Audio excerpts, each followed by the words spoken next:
29 दिसंबर शुक्रवार को दिल्ली के कॉन्स्टिट्यूशन क्लब में जनता दल यूनाइटेड की राष्ट्रीय कार्यकारिणी की बैठक हुई, जिसमें जेडीयू के अध्यक्ष के रूप में नीतीश कुमार के नाम का ऐलान किया गया।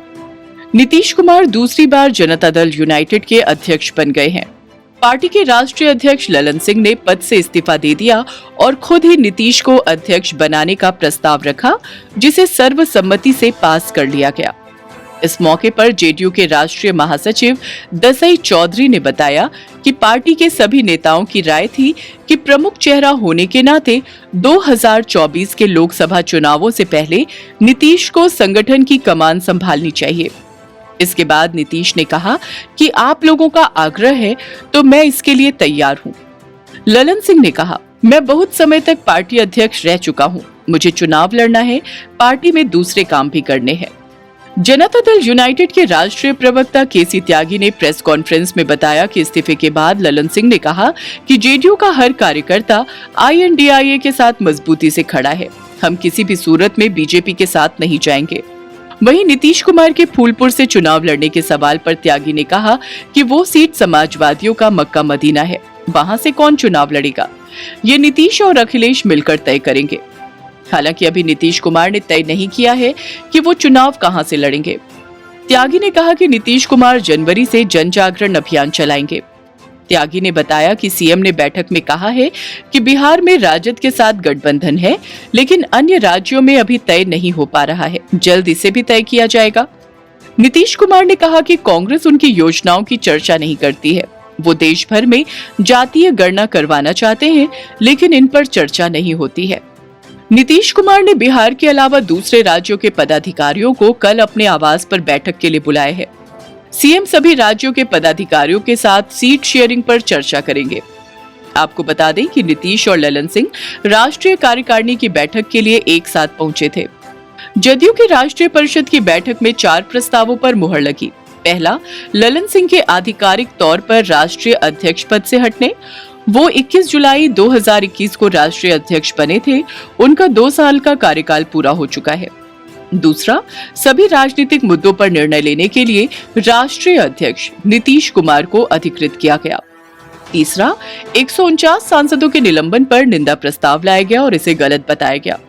चौथा, महंगाई और बेरोजगारी पर आर्थिक प्रस्ताव में मोदी सरकार को जिम्मेदार ठहराया गया।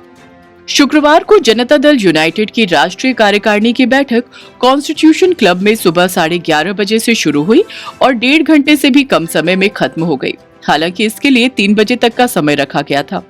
मीटिंग से पहले कॉन्स्टिट्यूशन क्लब के बाहर पोस्टर लगाए गए। इनमें लिखा था कि गठबंधन को अगर जीत चाहिए तो चेहरा नीतीश कुमार चाहिए। इससे पहले गुरुवार को सीएम नीतीश ने पार्टी के राष्ट्रीय कार्यालय में सभी राष्ट्रीय पदाधिकारियों के साथ बैठक की थी। जेडीयू की पहली राष्ट्रीय परिषद की बैठक 2003 में हुई थी, जब जॉर्ज फर्नांडिस और नीतीश कुमार की समता पार्टी और शरद यादव की लोक शक्ति पार्टी का विलय हुआ था। दोनों पार्टी को मिलाकर जनता दल यूनाइटेड का गठन हुआ था। शरद यादव को राष्ट्रीय अध्यक्ष बनाया था। 2021 में जब नीतीश कुमार ने पहली बार अपनी जगह आरसीपी सिंह को राष्ट्रीय अध्यक्ष बनाया था।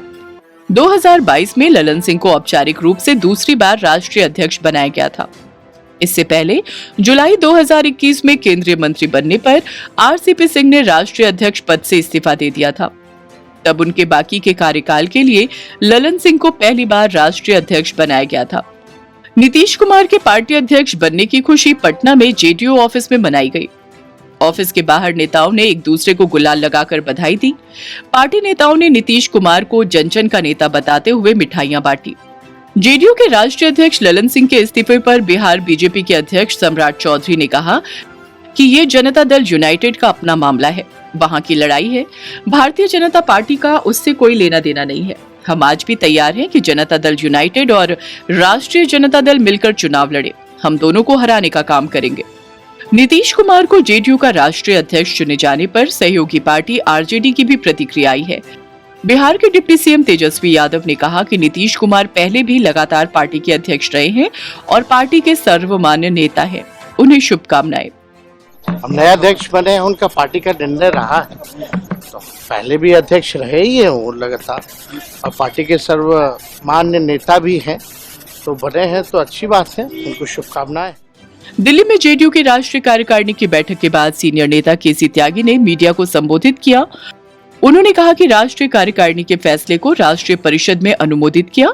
ललन सिंह के इस्तीफे को स्वीकार कर नीतीश कुमार राष्ट्रीय अध्यक्ष बने। जाति आधारित जनगणना को लेकर देश भर में प्रचार प्रसार किया जाएगा। इंडिया गठबंधन का भी ये एजेंडा होगा। नीतीश कुमार जनवरी महीने में जन जागरण के लिए निकलेंगे। झारखंड से शुरुआत होगी। एनडीए में जाने के सवाल पर उन्होंने कहा कि जनता दल यूनाइटेड है, एनडीए में जाने के कयास मत लगाइए। हालांकि उन्होंने ये भी कहा कि राजनीति में कोई किसी का दुश्मन नहीं होता। वहीं राम मंदिर को लेकर उन्होंने कहा कि अगर हमें निमंत्रण मिलता है तो हम निसंकोच जाएंगे। उद्घाटन के मौके पर हमको आमंत्रित किया जाएगा तो हम उसमें शामिल होंगे। केसी त्यागी ने कहा कि नीतीश कुमार इंडिया गठबंधन के विचारों के संयोजक हैं और इंडिया गठबंधन के विचारों के प्रधानमंत्री हैं। नीतीश कुमार चुनाव लड़ेंगे या नहीं, ये अभी तय नहीं किया गया है। इस तरह से ललन सिंह के इस्तीफे की अटकलें शुक्रवार को सही साबित हो गई। सूत्रों की माने तो ललन सिंह की कार्यशैली पर पार्टी के कई नेताओं ने नीतीश कुमार से शिकायत की थी। वहीं सूत्रों ने यह भी बताया कि ललन सिंह ने खुद इस्तीफे की पेशकश करते हुए कहा कि उन्हें लोकसभा चुनाव की तैयारियां करनी है, इसलिए वो इस पद से मुक्त होना चाहते हैं। नीतीश कुमार के जेडीयू अध्यक्ष बनने पर सहयोगी आरजेडी और कांग्रेस ने स्वागत किया है। वहीं विपक्षी बीजेपी ने तंज किया। बिहार के सीएम नीतीश कुमार ने कांग्रेस पर बड़ा हमला किया है। उन्होंने कांग्रेस पर निशाना साधते हुए कहा कि वो हमारे काम की चर्चा नहीं करती है। बैठक में जाति आधारित गणना और आरक्षण को लेकर सीएम नीतीश ने ये बात कही। वहीं बीजेपी पर उन्होंने कहा कि वो हमारे काम को भी अपने काम में जोड़ लेती है। जेडीयू की बैठक में इस बात पर भी चर्चा हुई कि कांग्रेस गठबंधन की सीट शेयरिंग पर देरी कर रही है। आपको बता दें कि जाति आधारित जनगणना के मुद्दे को जेडीयू बड़ी प्रमुखता से उठा रही है। खासकर लोकसभा चुनाव से पहले जेडीयू इसे बड़ा राजनीतिक मुद्दा मान रही है। अब जब जेडीयू की कमान नीतीश कुमार ने अपने हाथों में ले ली है, आने वाले समय पर इस मुद्दे पर राजनीति और तेज हो सकती है। अगर आपको हमारा ये वीडियो पसंद आया हो तो इसे लाइक, शेयर और चैनल को सब्सक्राइब जरूर करें।